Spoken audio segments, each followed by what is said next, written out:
B-Talk. Let's talk, think, and learn together. Hai guys, balik lagi nih di podcast B-Talk Entrepreneur on Fire. Iya, mantap. Tentunya di sini kita bakalan bahas tentang bisnis-bisnis lagi. Tapi kita nggak berdua doang nih. Ya, kita akan ditemenin sama Kang Nabil sama Kang Sidki. Langsung aja kali ya kita panggil Kang Nabil dan Kang Sidki-nya.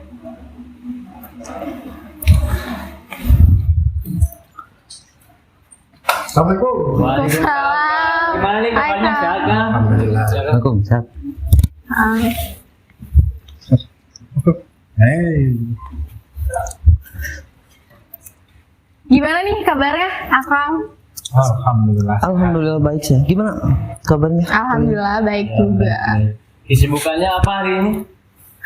Saat ini mah cuma jadi mahasiswa sambil jadi usaha sih. Nanti Oh, sebelumnya boleh dong perkenalan diri dulu Akangnya di sini. perkenalkan, nama saya Nabil Mulih Hakim Muhammad Muksin. Di sebelah saya ini ada namanya Kang. Siapa? Saya Sidi Firdaus. Saya kebetulan administrasi bisnis juga. Cuman saya angkatan 21. Jadi sebagai marwah daripada yang namanya bisnis, kita juga harus mampu untuk mengaktualisasikan antara bisnis dengan aplikasi gitu. Sehingga antara teori dengan aplikasi itu sejalan. Nah, kami ada motivasi nih. Kami administrasi bisnis tapi kami tidak punya bisnis. Nah, itu cambukan bagi kita gitu. Jadi sehingga Oke. ya, Guys, sambukan bagi mahasiswa administrasi bisnis tapi tidak mempunyai bisnis itu termasuk cambukan, guys. Oke. Kalau boleh tahu nih, Akang berdua ini lagi punya bisnis apa? Lagi menjalankan bisnis apa? Oke. Saat ini kami lagi menjalankan bisnis di dalam hal kopi. Nama usahanya kami Abang Kopi Corporation. Nah, di usaha kami ini tidak bergerak cuma di kopi saji saja, sedang kami juga bergerak di development cafe, jasa roasting, kami juga jual green bean dan roasting juga gitu. Dan ya, kenapa kita milih kopi itu karena kemarin beberapa tahun terakhir ini Brazil itu kan salah satu penyetor kopi terbesar di dunia, sedang gagal panen terus-terusan. Jadi kopi Indonesia ini lagi dilirik sama dunia. Nah, kita berpikir nih antara saya dan Sidki nih, gimana kalau kita coba usaha bisnis menggunakan kopi Indonesia? Karena kan peluangnya sangat besar gitu. Dan akhirnya kita membuat usaha ini. nah selain itu Brazil pertama, yang kedua Vietnam. Indonesia merupakan salah satu the biggest penghasil kopi juga di dunia. Nah, sehingga apalagi di Jawa Barat, Kabupaten Bogor, Kabupaten Garut, Kabupaten Bandung, itu merupakan tiga kota yang penghasil kopinya luar biasa. Nah, kita mencoba untuk mengambil keuntungan lah dari kopi yang banyak ini. Nah, mungkin akan lebih banyak bertanya, kenapa sih kita berbisnis kopi? Sedangkan kopi itu bukan satu-satunya pebisnis di kopi. Nah, kami punya diferensiasi dari kopi itu sendiri untuk menghasilkan interesting bagi konsumer. Nah, jadi kan gitu intinya. Iya. Jadi kita bisnis kopi produk sama dengan yang di luaran sana. Apa diferensiasi dari produk kita? Kan itu ditanyanya. Nah, kami ini banyak sekali kopi, punya 5 varian nih kami. Punya 5 varian kopi yang kami develop, yang kami kembangkan, enggak Pak? Apa aja tuh? Nah, pertama gini kan, orang-orang mengenal dengan apa namanya tuh Amer. Ketika orang mengenal nama Amer, wah, Negatif. sama ya? Iya. Gila negatif ya. Ya, nilai. Nah, coba kita ambil alih itu. Negatif dari kata Amer itu, coba kita pengen merasakan bagaimana rasanya Amer versi halal. Enggak? Itu loh. Jadi kopinya kita ini adalah kopi rasa minuman keras tapi tidak ada alkohol. Ya. Karena kan zaman sekarang anak muda kan pada ayo kita minum, ayo kita mati, ya. sokokan. Nah kan itu kan pertama udah pasti haram kan, kedua juga kan mahal, kita Iya. tidak menutupi gitu harganya cukup mahal. Ya oleh sebab itu kita berpikir gimana kalau kita bikin kopi dengan varian rasa minuman keras tapi tidak beralkohol. Sebenarnya emang udah ada produknya itu namanya coffee beer. Tapi coffee beer itu dia cuma kopi dicampur soda, tidak ada rasa birnya sama sekali gitu. Sedangkan kami pengen kopi yang benar-benar rasanya kayak minuman keras, tapi si poin kopinya dan tidak alkohol itu ada. Dan kita lah dia. Itu dari Amer. Yang kedua dari lemon. Itu ada kita nih, kembangkan kopi rasa lemon. Ya. Jadi kopi kan aneh sih, apa sih ini kopi rasa lemon gitu kan? Kopi lemon Nah nanti deh kita cobain. Gin and tonic. Ya. Terinspirasi dari koktail gin and tonic. Guys. Yang kedua ada kopi martini. Pasti pernah dengar dong martini makan di film-film bule gitu ya. James Bond pesen martini. Penasaran dong? Martini gimana nih rasanya? Nah, kita buat juga pakai rasa martini. Yang selanjutnya ada rasa Jägermeister. Jägermeister tahu dong, minuman mahal itu kan. Sebotolnya aja berapa ratus itu. Daripada beli yang mahal, kita bikin variasi murahnya. Juga halal ya. Halal pasti. Dan memakai rempah jadi sehat. Dan yang terakhir rasa Baileys. Baileys kan paling sering dipakai gitu di masakan. Seperti kue, es krim, dan lain-lain. Dan kami juga membuat variannya rasa Baileys. Dan alhamdulillah rasa kami mendekati di 80% untuk rasa alkohol, tapi tidak ada poin alkohol. Nah dari 5 itu kan, 5 varian itu nih, kami punya komposisi secara different dengan mereka. Jadi kami punya komposisi tersendiri nih. Kandungan daripada anggurnya itu berapa persen, kopinya itu berapa persen. Itu rahasia dapur kami ya. Kami tidak akan share itu. Itulah buka kantor. Ini itu Kang. Ya ngomong-ngomong, Akang ini sebagai testernya ya. Iya. Terus juga Kang, mungkin kan banyak kontroversi ya tentang kopi. Terus juga berhubungan dengan minuman keras. Mungkin tantangannya apa nih di bisnis Akang? Kayak selama menjalankan bisnis ini, tantangannya apa? Tantangan yang pertama itu adalah orang banyak yang mengecap negatif kita. Karena dengan namanya kita, dengan ide pikiran kita gitu. Dan kami juga harus memberitahu kalau ini sebenarnya tidak ada. Oh, ini aman gitu. Ini aman. Makanya itu sebelumnya juga kita sudah melakukan sampel, memberikan sampel-sampel. Di media sosial juga kita bergerak, juga mensosialisasikan juga. Dan ini mindset pertama orang kalau dengar kopi itu bahaya buat lambung. Bener kan? Benar. Benar. Paling sering itu, oh ini minum kopi, wah lambung bahaya nih. Apalagi kalau kopinya pahit nih, wah udah lambung tekor katanya kan. Sebenarnya enggak, yang bikin kopi jadi jahat itu ke lambung itu karena gula. Jadi kopi itu lebih banyak gula sintetik. Kalau kopi, pasti pada suka kan minum kopi sasetan gitu. Nah, di kopi sasetan itu menggunakannya gula sintetik. Itu bahaya buat perut kita, buat lambung. Udah apa ya? Saya juga kan ada penyakit lambung juga gitu. Saya kena penyakit lambung itu bawaan, bukan dari kopi gitu. Saya awalnya juga suka, saya jadi gue mau suka kopi. Saya minumnya awalnya sasetan nih, terus sehari bisa 2 saset, 3 saset.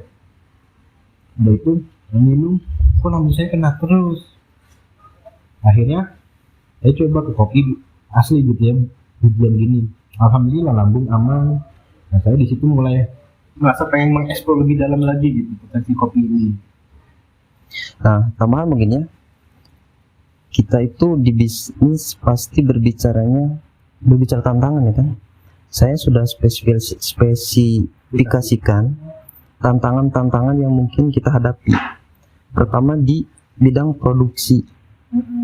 Kopi sendiri tadi Brazil gagal panen, itu tantangan bagi kami. Apalagi di Indonesia. Ya. Kita punya sebuah kemungkinan untuk gagal panen di kopi. Nah, itu tantangan tersendiri bagi kita. Jadi harus mengambil sebuah substitusi dari kopi yang kami ambil itu. Entah itu kami kan contoh ambil dari Jawa Barat nih kan. Kalau dari Jawa Barat itu sampai ada gagal panen, kita harus mengambil substitusi atau pengganti dari kota-kota lain juga. Nah itu tantangan bagi kami. Pertama itu di produksi. Yang kedua di bidang finance. Sebenarnya ini bukan masalah paling besar sebenarnya. Karena sekarang tuh bisnis itu bukan hanya kita loh yang mau, tapi kita punya produksi, kita punya produk, kita bikin sebuah bisnis planning, majukan ke investor. itu bisa masuk. Nah itu sebenarnya untuk modal itu nggak terlalu ini bagi kami. Terus yang berikutnya mungkin di bidang apa tuh? Pengembangan produk. Nah itu pengembangan produk. Pengembangan produk ini cukup sulit sebab karena kita memakai bahannya bikinan kita sendiri gitu, jadi kita lebih sering, jadi banyak banget proses kegagalannya itu.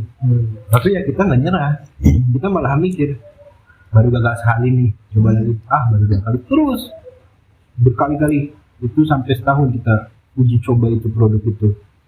Dan ya alhamdulillah keluar ini ya, memang ini gitu, dengan rasa yang cukup menarik gitu. So Kang, mumpung ada produknya coba dicobain dulu kan. Oh ya, boleh. Sok, Boleh nih. ini yang saya bawa Fabian Wine gitu. Ini rasa minuman keras nih kan. Cuman jauh. Tapi halal kan ya? Halal ya Bang. Ini wine. Wine. Itu rasa wine. Ya, boleh. Yuk guys, cobain dulu ya.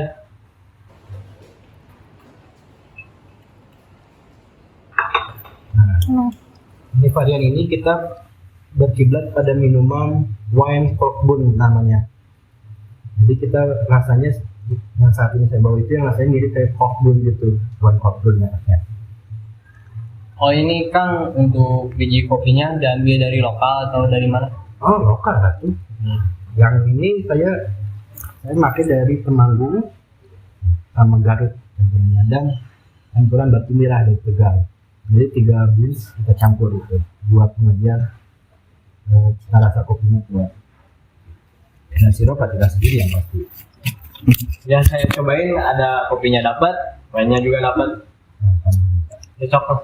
Nah, tadi kan kita udah bicara tentang tantangan nih kan. Kalau strateginya apa sih dari Akang buat bisnis kalian supaya lancar terus? Kira-kira apa? Nah, pertama, ini khususnya di kampus ya, di kampus tercinta kita, Pasundan University. World class ranking. Wah, itu gila-gila. Dan kita harus cinta sama Pasundan ini. Kami mengadakan kolaborasi, kami mengadakan sebuah kerjasama bersama dengan DKM Kewirausahaan, Divisi Kewirausahaan DKM Ulul Absor. Tahu mungkin ya, di sini nih. Nah, kami mengadakan sebuah kolaborasi tuh, kerjasama untuk produk kami itu bisa ada di sana gitu, bisa sambil menaikkan kantin tersebut. Nah, kami punya produk nih, kopi nih, cakupan pemasarannya untuk mahasiswa. Nah, kalian juga kalau udah launching nanti di BKM Ulul Absor, kantin BKM Ulul Absor, boleh tuh kami mengundang kalian. Rencananya kami itu di sana akan membuka sekitar sekian gelas gratis lah buat mereka ya. Dan jadi karena kita tahu juga kan mahasiswa itu bisa dibilang duitnya pas-pasan ya, kita tidak menutupi itu. Iya. Untuk orang yang pas-pasan, mungkin banyak yang reji-reji gitu. Barang besarnya ya. Jadi si kantin ini kita nargetin harganya juga nggak mahal-mahal banget lah. Buat kopi panas cuma 5.000, Ya. itu udah pakai binsnya grade A kita kasihnya. Dan untuk kopi dingin yang tadi akan cobain itu 10.000. Dan di sana juga nanti bekerja sama UKM DKM Ulul Absor, kami juga menyediakan buku gratis di sana untuk dibaca di tempat ya, jangan di bawah. Cukup dibaca, jadi sambil ngopi sambil dibaca kan enak gitu. Dan kami juga pas launching insya Allah bakalan menyediakan beberapa gelas gratis untuk kawan-kawan. Jadi pas launching datang aja, kalau bisa mah jadi langganan lah. Nah, itu untuk yang di kampus ya Kang. Iya. Kalau yang di luarnya tentu dong, kita itu sekarang masuk ke dalam revolusi industri 4.0. Kita harus memanfaatkan bagaimana media sosial sebagai bahan untuk kemajuan bisnis kita, benar? Nah, kita masuk di Instagram kita. Cuman saya belum bisa publish nama Instagram kita, Pak. Oh, masih Soal itu saya Belum. itu masih proses develop, masih proses pengembangan lah kita. Supaya apa? Supaya itu mampu untuk menarik lah bagi mereka yang melihat Instagram kita. Mungkin 1 bulan ke depan itu progres kami itu udah bisa, Instagram kami itu udah mulai berjalan lah, benar nggak? Itu pertama. Di bidang Instagram marketing. Terus yang lainnya ada juga nih, kami juga develop ke KP. Ini komposisi dari produk kami itu bisa di develop sama KP-KP yang ingin atau yang bekerja sama dengan kami. Nah jadi orang yang mau buka kafe, kita bisa menyediakannya. Jadi orangnya cuma siapkan modal saja, sama tempatnya kita developkan. Jadi kami juga bakal ngasih bimbingan juga. Jadi sebenarnya Akang mau buka kafe nih, udah punya budgetnya, kasih tahu kami, saya pengen punya budget sekian nih, saya mau buka kafe dengan teman ini, kita bisa sediakan. Bahkan kami juga bakal memberikan juga barista di sana juga. Jadi cuma terima bersih Akang gitu. Ini terbuka untuk siapa saja. Siapa saja yang mau. Ya guys, jadi ya kami juga udah ini ya, udah ada listing beberapa KP yang mungkin udah ngadain kerjasama sama kita, udah ada listing. Cuman ya etika bisnis lah, kami juga bisa share gitu kan di kesempatan pada hari ini. Terus mungkin yang ketiganya kan, untuk yang ketiga kita buka juga di develop botol juga. Jadi botol. kalau di sini ada yang mau jadi distributor juga, atau ya distributor ya kalau itu. Ya, reseller bisa sangat bisa gitu untuk kopi botolan kami juga. Dan itu juga cuma botol juga, bahkan bisa juga kami sediakan gitu. Tapi bisa saya bawa saat ini itu bisa Arabica dari Parahyangan. Ini apa nih Kang kalau boleh tahu? Ini Arabica dari Parahyangan. Ini hasil roastingnya saya sendiri. Arabica Yang nanti bakal ada di kantinnya DKM Mulu Absor dengan harga 5.000. Grade-nya udah pasti grade A. Dan kualitas sudah dijamin lah. Nah, mungkin banyak yang bertanya kenapa sih kita kerjasama sama kewirausahaan DKM Mulu Absor, nggak sama yang memang firm di dalam bisnis gitu kan? Nah, ini sebenarnya berawal dari niat kami yang memang cinta terhadap Islam, cinta terhadap DKM, sehingga kami ada sebuah kesemangatan atau kami punya sebuah power untuk apa? Untuk meningkatkan bahwa di Islam itu bukan hanya mengenai tentang ibadah gitu loh, benar nggak? Emang ketika kita bicara Islam, wah ibadah, tapi di lain sisi Islam juga menganjurkan untuk berbisnis. Nah salah satunya itu untuk mengaplikasikan itu kita masuk nih kerjasama sama kewirausahaan DKM Ulul Absor untuk bekerjasama untuk menaikkan lah intinya untuk memasukkan produk ini, benar? Bahkan Nabi kita Nabi Muhammad SAW kan juga berdagang dia. Iya. betul. Jadi kami juga mengikuti jejak Rasul gitu ya, itu berdagang. Dan kopi juga kan awalnya juga kan dari daerah Timur Tengah kan, dari ditemukan oleh petani kambing gitu. Dan kami merasa kenapa kita kerjasama sama DKM, sebab kopi kan sebenarnya tersangkut pautnya dengan Islam gitu. Bahkan ada suatu hadis yang bilang kalau orang meninggal saat mulutnya bau kopi, insya Allah masuk surga gitu. Ada hadisnya. Kami ya nyambunglah kopi sama agama dan DKM gitu. Dan saya juga kenapa berani kerjasama dengan DKM dan mau, sebab saya terinspirasi dengan ketuanya Kak Fajrin dari anak HI. Dia ngomong gini, Islam butuh semua sektor. Islam itu nggak cuma ustadz doang, butuh juga pedagang, atlet olahraga, semuanya dibutuhkan.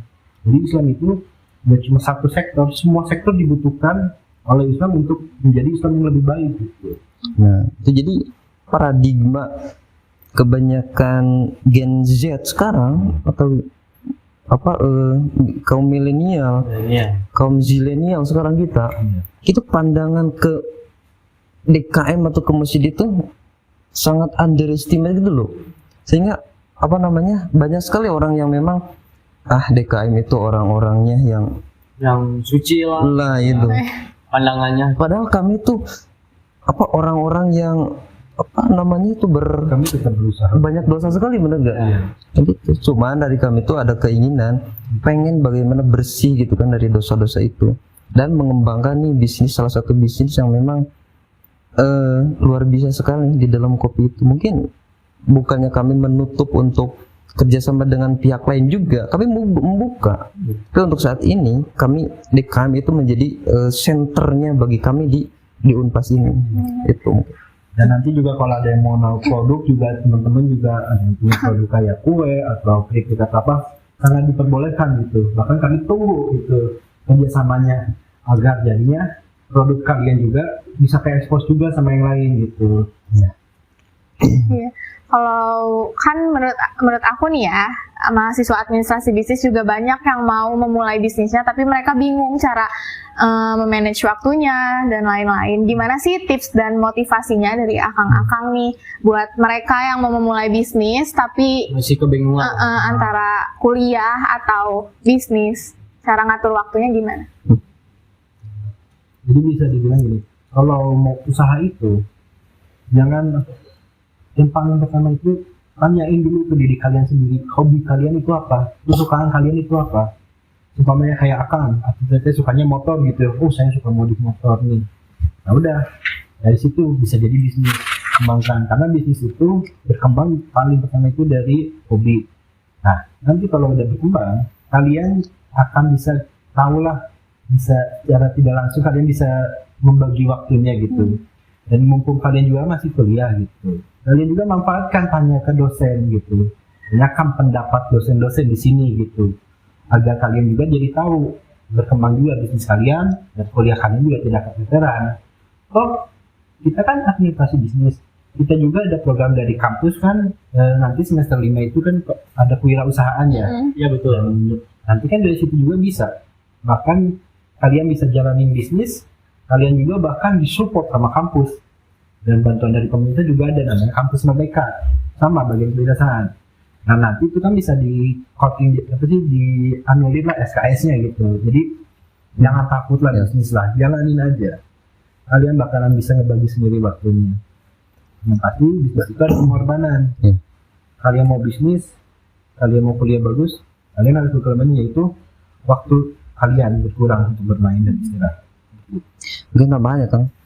Saya teringat nih perkataan dari Bob Sadino. Bisnis yang baik itu bukan yang dipertanyakan, tapi yang dijalankan, Jalankan, ya. dimulai, bener gak? Benar. Kita bikin bisnis planning seapik mungkin, seefektif mungkin, tapi kita tidak mau melangkah Pak. Itu kan jadi permasalahan tersendiri. Iya. Nah itu kadang tantangan dari kita sebagai Gen Zilenial itu pengen prematur tuh. Jadi pengen Asal jadi nggak bisa. pengen cepat-cepat gitu loh. Tidak mau menjalankan proses itu loh. Nah, sedangkan yang namanya bisnis itu proses sangat butuh. sangat diperlukan, benar nggak? Sebab nanti kalian kalau sudah jadi bisnis itu kalian pasti yang pertama bakalan capek, bakalan stres gara-gara untung kalian dikit, bakalan dihina untuk kalian sama semua orang. Nah, Tapi kalian jangan pernah takut, iya. jalanin aja. Nah, Tutup telinga kalau orang ngomong itu. mungkin terus nih, Bill. Gini, saya pernah baca nih Bob Sadino, Kang. Dia mengawal bisnis dari jualan telur. Jualan telur, kan kita nggak tahu tuh kan telur itu sesuatu yang tidak bisa dilihat dalamnya. Apakah ini bagus, apakah ini busuk kan nggak kita tahu. Iya. Bob Sadino itu punya sebuah trik yang sangat menurut saya out of the box kalau kata zaman Nabil. Bener nggak? Menarik. Gimana tuh? Bob Sadino itu mereka menjamin untuk pembeli yang ketika dibuka ini telur busuk, kami akan mengganti 1 kilo. Satu butir telur yang busuk kami ganti 1 kilo. Apa hikmah yang bisa kita ambil? Jadi kita jangan memikirkan produk kita ditolak oleh masyarakat, jangan dipikirkan produk kita tidak laku di masyarakat dan lain sebagainya. Itu hanya ketakutan sementara yang akan menutup kita untuk berakselerasi dalam bisnis. Itu jangan hilangkanlah tuh negatif thinking itu. Kita mau pebisnis itu harus positif thinking ya. Ya walaupun kita tidak dipungkiri loh. Ada suatu waktu kita down, benar?